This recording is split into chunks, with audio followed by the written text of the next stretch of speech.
ExpertOption graph types.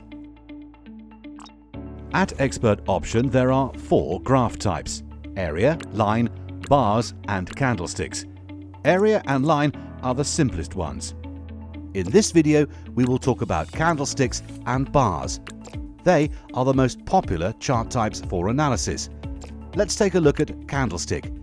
It represents price movement during a time frame of the candle.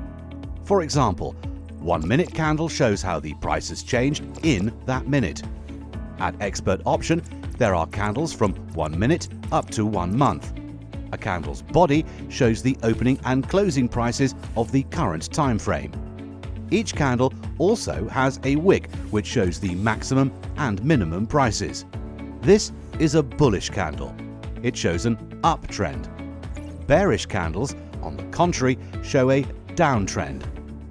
Bars are almost the same. They also show opening, maximum, minimum and closing prices. Bars and candles are used for various trading strategies that will be explained in our next videos. ExpertOption wishes you a successful trading.